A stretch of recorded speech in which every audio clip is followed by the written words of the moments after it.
Rencontre avec Fabrice Delpech, cofondateur et président de l'Essence des Hôtes, implanté à Clermont-Ferrand et qui a pour ambition d'accompagner les porteurs de projets et les propriétaires de chambres d'hôtes, de gîtes ou même d'hébergements insolites dans leur développement et assurer leur pérennité. Fabrice Delpech, bonjour. Et bonjour. Les chambres d'hôtes, les gîtes sont devenus depuis quelques années une vraie alternative à l'offre hôtelière plus classique. Comment expliquez-vous cet engouement ?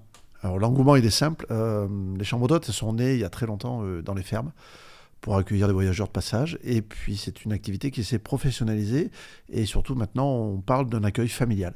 Eh bien c'est ce que je recherche avant tout, les clients de chambres d'hôtes, d'avoir un accueil personnalisé, familial, sur une petite quantité, puisque en général les chambres d'hôtes c'est 5 chambres maximum, donc il n'y a jamais beaucoup de monde dans une chambre d'hôte. La législation évolue constamment, les normes de sécurité, d'hygiène, il faut s'adapter. C'est un secteur qui se professionnalise, on disait à l'instant. Oui, exact, c'est ça. C'est un métier, c'est devenu un vrai métier.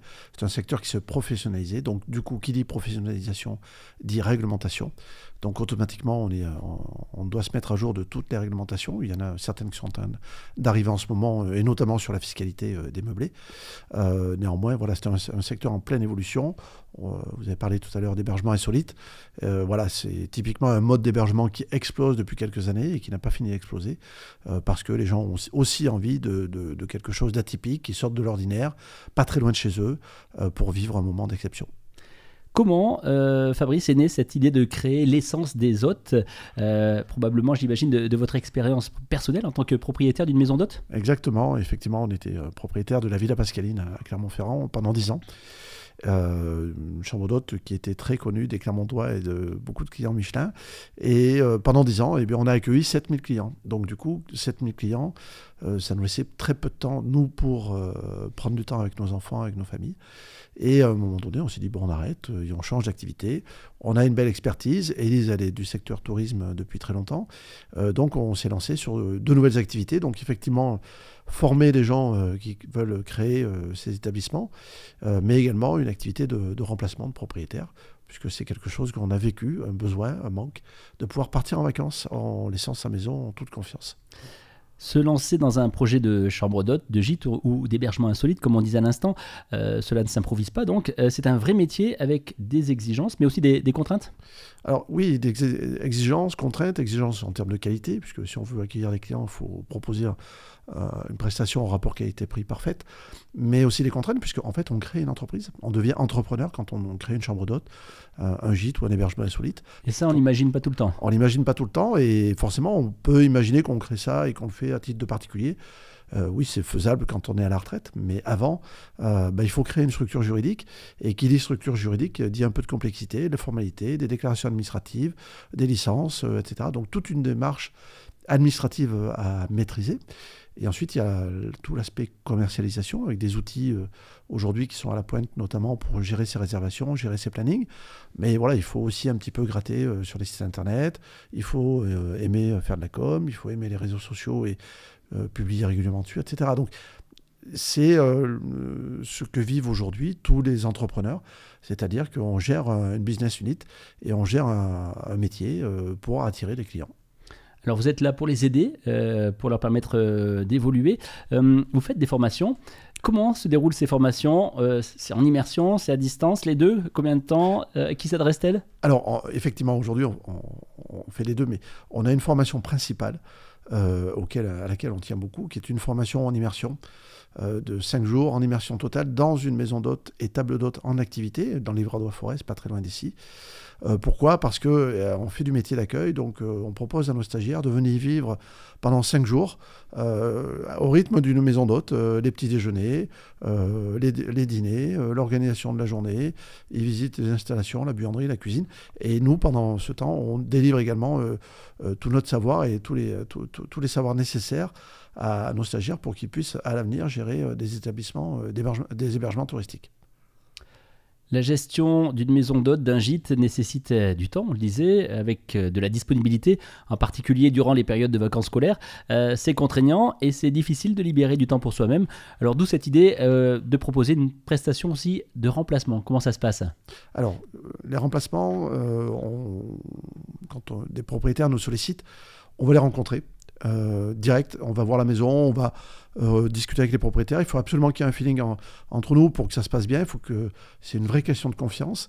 Et une fois qu'on se met d'accord et qu'on vient remplacer des propriétaires pendant une semaine ou 15 jours, on établit un book qui nous permet de respecter à la lettre ce que souhaitent les propriétaires, leur façon de travailler, leur façon d'accueillir les clients, les produits mis au petit déjeuner, la façon de faire un lit, etc., etc. On respecte à la lettre et on gère les maisons comme si le propriétaire était là, et on connaît toutes les spécificités des clients parce qu'on a la vue sur le planning sur les gens qui vont arriver. Donc voilà, on respecte, le maître mot, c'est respecter à la lettre ce que nos propriétaires clients veulent que l'on fasse.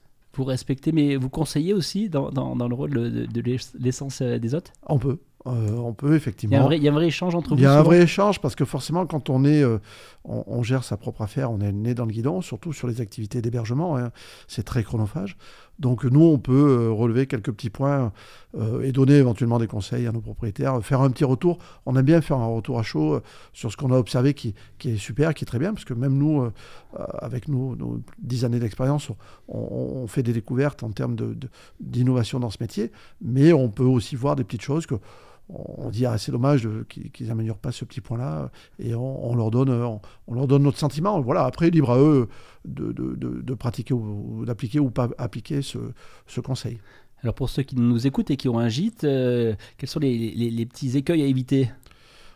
Les écueils, en fait, c'est qu'on ne voit pas forcément d'ailleurs. Ouais, mais tout reporte en fait sur une qualité de produit. Alors un gîte ou une chambre d'hôte, la base, c'est la qualité des matelas. Mais après, un point très important dans les chambres d'hôte, c'est le petit déjeuner. C'est crucial.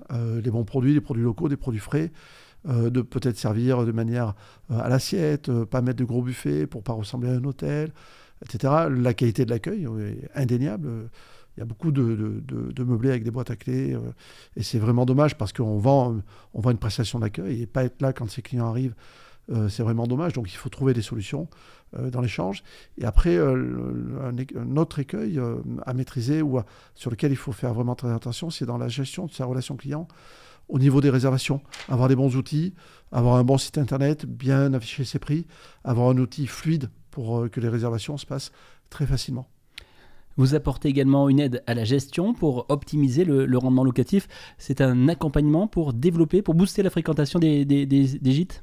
Alors, c'est surtout pour permettre à nos clients de franchir le cap.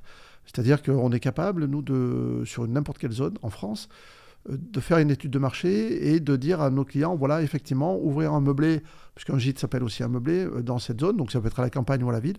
Voilà le type de chiffre d'affaires auquel vous pourrez prétendre. Est-ce que ce chiffre d'affaires couvre vos besoins financiers en termes d'investissement et de rentabilité souhaitée, oui ou non? Et on est capable aussi de dire, attention, voilà, on attire votre vigilance sur le fait que dans cette zone, c'est pas la meilleure et il faudrait peut-être changer de zone. Si nos auditeurs envisagent d'investir dans un appartement pour le louer en meublé de tourisme de courte durée, vous pouvez aussi les accompagner donc en apportant votre expertise. Oui, tout à fait. On l'a déjà fait et j'espère qu'on en fera d'autres.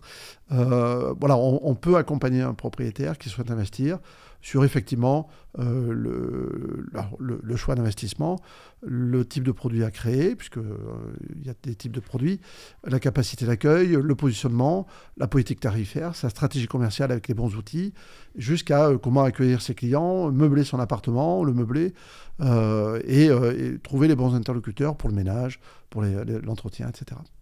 Fabrice Delpech, merci d'être venu aujourd'hui au micro de Logos FM nous présenter l'essence des hôtes. On peut retrouver toutes les infos, j'imagine, sur votre site? Oui, le site l'essencedeshôtes.fr. Merci beaucoup de m'avoir accueilli et de m'avoir donné cette possibilité.